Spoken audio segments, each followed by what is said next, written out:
Hi folks, and welcome to Truck King. Well, we have now entered the age of the $100,000 half-ton truck, and I've got two with me today. Right there is the Ram 1500 Limited Elite Edition, and over there is the 2023 F-150 Limited. Now these things are over 100 grand. Does that make the consumers crazy for buying them, or the manufacturers crazy for selling them? Well, we're gonna go over all the features and tell you what they offer for the money, and then we'll also tell you which one is better.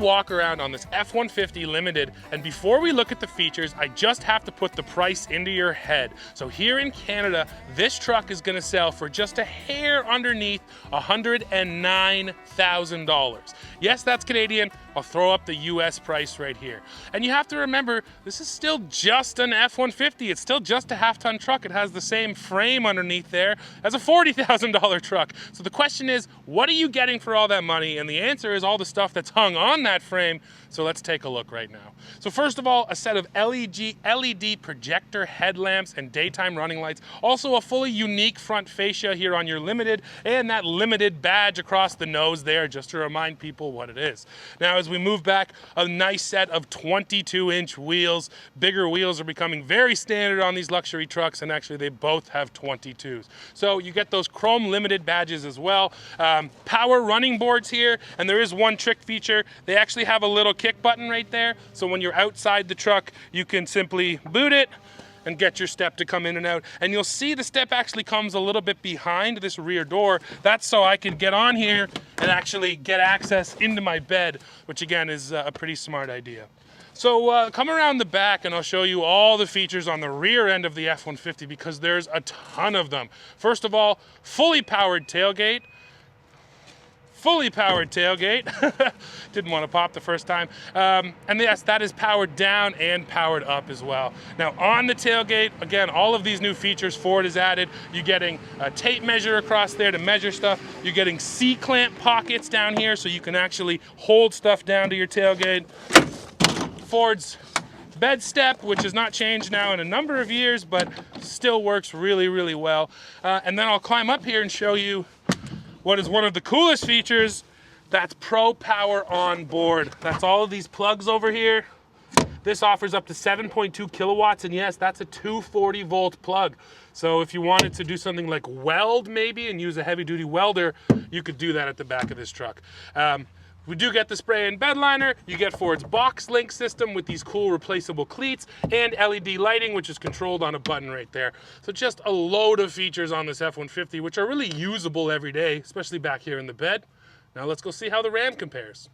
Hey everybody, it's Howard at Truck King. Listen, about 2 years ago, I was gifted a set of these giddy-up straps, and they've been in my truck ever since, helping my wife, my grandkids, even my mom get in and out. Well, just recently, we came into a supply of these, and we now want to sell them to you. So all you got to do is reach out to us at hey@truckking.ca. Steve will throw that up here. Tell us where you are, what kind of truck you have, how many units you want. We'll get back to you with a price, including postage. Listen, we believe in this product, and we believe you're gonna like it too. Now let's look at the Ram, and let me start with the price, $104,000 Canadian. And one interesting difference, the Ram here has a few $1,000s worth of options added onto it to bring it up to 104. The Ford has barely any options, so as you see it there, that's how it comes standard. So let's talk about the Ram Limited Elite Edition. First of all, a totally unique grille up there to make it stand out from other Rams. You are getting LED headlights as well, and you'll notice both of these top trim trucks still leave lean heavily on chrome. I feel like brands lately have gotten away from chrome, but on the top trim, guys still want chrome. So yes, chrome on the front grille. You're getting big old 22-inch wheels. They're chrome too with those cool painted pockets. I love that design down there on Ram's wheels. As we roll back, you are getting a set of powered running boards here, although unlike the Ford, you have to open the door to get them to work, and they don't extend past the rear door here. So if you want to climb up into your bed, well, you're on your own, or you do it off the tire like you used to. Now, one great feature, and this is still unique to the Ram 1500, are the Ram boxes. These are lockable, weatherproof storage bins on either side of your bed. You also get a plug on the driver's side Ram box, so you do get a little bit of power out of the Ram, but nowhere near the 7.2 kilowatts you get out of the Ford over there. Now, because we have the Elite Edition, it brings along Ram's split tailgate as standard equipment. So if you haven't seen this before, I'll just show you. It operates as a standard tailgate and it is damped, or you can go ahead and open it up kind of barn door style. And what this allows you to do is just get a lot closer into your bed. So when you're loading and unloading, it makes it a little easier. And they've even put in a step which is specific for this tailgate. So it's right there in the middle. Once it's split open, you can climb up in. Now, besides that, you're also getting LED lighting in your bed, just like the Ford, but you don't get those kind of cool removable cleats. You just get hard tie-down points in each corner. Let's take a look at the camera systems now. So we go ahead and put the Ram in reverse. And you'll see your standard view is that top down with the rear view behind it. You can get the rear cross path, which is wide, front cross path, front narrow with that top down view. And then of course this is your hitching view, and you do have that zoom in button so you can zoom in on your hitch. This button would be for an auxiliary camera, which you could install on the back of your trailer or even inside your trailer if you wanted. We hit the more cans button, and you see you have more camera controls down here below. So you can look at specifically your left mirror view, right mirror view, that rear cam. There's your second auxiliary cam. So like I mentioned, you could have two of them. Or we go back to the surround view camera, and that's what you're looking at right there. So quite a few camera views here on this Ram. And I will say, I'm not sure how it translates, but the actual resolution and quality of this screen is really quite good. My only complaint, and has been for a while, you give me this massive touchscreen Ram, well, why don't I have a larger camera view? Why does my camera still only take up the top quarter of the screen? But outside of that, some nice looking cameras. Let's see what the Ford has. And now we can look at the cameras here in the Ford. So you can put it in reverse, but I will point out there's actually a physical camera button here in the Ford that you can press at any time as well. I will go ahead and put it in reverse though, so you get that rear view and the top down view. We will then open up your chart, menu I should say. So there's your wide rear. Actually, that's your wide rear. And then you get the bed view. Now the Ram doesn't have this view, although I do like how the Ram had all the options that just stayed on screen. The Ford, they disappear. That's an auxiliary camera. Once again, you can connect it to the back of your trailer or inside. There's looking right down at your hitch. Now the one thing I prefer here on the Ford, once again, is that the camera system uses the whole screen, whereas in the Ram, it doesn't do that. And now, folks, here we are driving in this Ram 1500. So I mentioned this is the limited Elite Edition. The Elite was added on for 2023. And yeah, they just wanted to add another layer of luxury onto this truck. And that's one thing I'll just get out of the way right out of the top, Dad. Is what's really interesting to me is that it seems like they haven't found the ceiling yet on luxury trucks. These things keep going up in price and in content, and people keep on buying them. So I don't know how much further they can go, but it feels like we've reached the pinnacle of luxury here, although I'm sure they can dream something up, right? Well, that you would think, but you know what? It's a free market, and they'll keep going till people stop buying them. Fair enough. So Elite Edition, let me just read the list of what you actually get. So the Elite package costs $2,000 here in Canada. You're getting premium quilted leather-faced bucket seats. You're getting a jeweled rotary shifter, a suede headliner up above us, the Mopar Bright pedal kit, 4 4 adjustable tie downs back there in the bed. You're getting the Mopar deployable bed step, and then that multi-function tailgate, which is the split tailgate. So the tailgate is the one sort of practical feature that's built into Elite. But outside of that, I just said it, it's all about these seats and the shifter. So I don't know, Dad, let me throw it to you right now. What do you think about the interior? How nice is it? Well, it's absolutely gorgeous. And, you know, at that price point, it better be, right? Yeah. But therein lays the thing, is that people do get in this truck. They already know what the truck is. So the interior is definitely what is going to be selling them, as well as a lot of the electronics that are available in here, and every possible gadget that they can hang off this thing. So yeah, you know, the question that Steve and I are always going is like, who would pay $100,000 for this? And actually, I realized when we were driving around today, Steve, that we're looking at it wrong.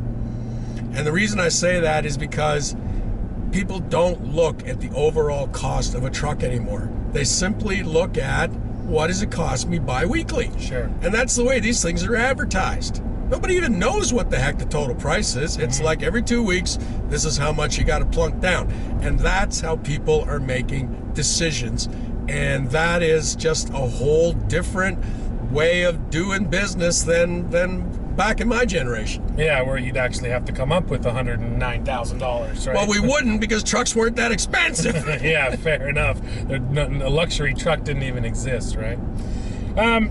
But yeah, no, I think you said it. It is beautiful in here. The mix of materials is really, really nice. When it comes to technology, things like trailer steering we have 4-corner air suspension here in this Ram. This Ram will parallel park itself. A whole suite of cameras, including spots for 2 auxiliary cameras. So if you could put a trailer on the back of your, or a camera on the back of your trailer and inside your trailer, I think that's cool. We get the rear camera mirror up here. You have a fully digital gauge cluster. Yeah, panoramic sunroof. Massive panoramic sunroof. And you know what? The headliner is a funny thing, but it does make a difference. I do kind of notice it, and it feels nice and soft and just brings up that level of luxury. So. And every possible safety feature. Because, again, here is the other thing that has been going on since crew cabs became popular some 15, 20 odd years ago. They did away with the second car. Simply, straight out. 50 years ago, my dad drove an F-150. That was a shop truck. And my mom had an Oldsmobile Cutlass 4-door, because there was 3 boys. We couldn't fit everybody in the truck. As simple as that. Then again, the truck cost way less than the car did, but everybody had both. If you had a truck for work, then you also had a car to deal with the fact that you had 4 or 5 people in your family, or 6. That's gone now, completely and utterly, okay? Truck does it all. Truck takes care of the family, also takes care of your business, which winds me into the next thing, which is this can also be a business expense. I would suggest that the majority of people who are buying trucks are, in fact, writing off some percentage of that vehicle against some kind of business income. And so, again, a different way of buying something. Also, if you look at it that way, then maybe when you look at that bi-weekly payment, you go, oh, to hell with it. What's an extra $50? Sure. You know? Yeah, no, that's totally fair too. So it does depend on how you kind of look at the pricing structure. But yeah, you know what? I said it, it's beautiful in here. I think it's already time that we get in a Ford, and then we can kind of really compare how they drive, a little bit more about the powertrains and some of those types of things. Fair. And now, folks, here we are in the F-150 Power Boost Hybrid. And the first order of business, Dad, is I'm going to put my foot to the floor and feel the power. Here we go. Ooh. It's nice. That is smooth power. Now, there still is a detectable turbo lag, but not much, because really the battery covers it up. Where you normally get that, 2-second beat where you're waiting for it to spool, here you feel that push from the battery before the turbo kind of kicks in and the power kicks on. Although if you want the traditional sort of linear power, that's where the V8 is a little bit better, just for that, like I said, traditional feel. But overall, this engine just feels a little better to me. It's also newer. I mean, it's just a newer powertrain. Everything about it is newer, and Ram has done a good job, drawing out the life of that 5.7 Hemi. But dude, it's old. Yeah, that is a great point. And of course, these both are hybrids technically, because Ram has the e-torque system, but that's a mild hybrid system. It's a 48-volt starter generator.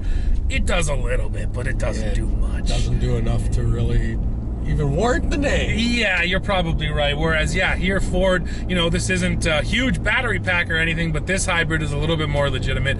And the other way it's going to pay off, this is maybe obvious, it's at the fuel pump. If you just look at the EPA ratings, the combined rating, the Ford here is getting 4 miles per gallon better than the Ram, and it will actually shut off the engine on occasion. It doesn't love to do it, but if you are cruising at speed, even coming down a hill or something, the gas engine shuts off and it runs on full electric power. So it's really doing all it can to save you a little bit at the pump. And then the classic story with EcoBoost is if you drive it nice, it'll return nice numbers. If you're towing, if you're doing lots of work, you're into the turbo, it'll be thirsty. But I think that if you were just commuting these trucks regularly 9 to 5, the Ford is going to save you at the pump, no doubt.